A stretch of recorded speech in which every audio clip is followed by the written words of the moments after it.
তো আজকে একটা কথা বলবো যে একটা কবির লেখা নিয়ে। হ্যাঁ, কবি লিখেছেন যে গভীরে যাও।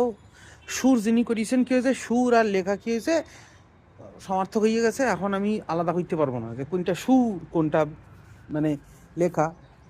ওই কথা বলতে গেলে কি হয়, ওই সুর চলে আসবে। গভীরে যাও, আরো গভীরে যাও, এই বুঝি তল পেলে ফের হারালে। এই যে কবি লিখেছেন, হুম, কবি কিন্তু লিখেছেন একজন পুরুষের কথা ভেবে। গভীরে যাওয়ার ইচ্ছা কিন্তু একমাত্র পুরুষের থাকে। কিন্তু ধরেন আমি বলতেছি, এই গান যদি আপনি ইংরেজিতে লিখতে যান, মানে ধরেন SMS করে লিখতেছেন কাউরে গভীরে যাও গানটা লিরিক্স আপনি SMS করে লিখতেছেন, এই সময় কিন্তু মুশকিল হয়ে যাবে। ও কিন্তু পুংলিঙ্গ থেকে স্ত্রীলিঙ্গ হয়ে যাবে। হ্যাঁ, আপনি আর ফিরে আসতে পারবেন না। গভীরে যে গেলেন আর কিন্তু ফিরে আসার চান্স নেই, ওইখানে আটকে যাবেন। কেননা গান কিন্তু পুংলিঙ্গ থেকে স্ত্রীলিঙ্গ হয়ে যাইতেছে।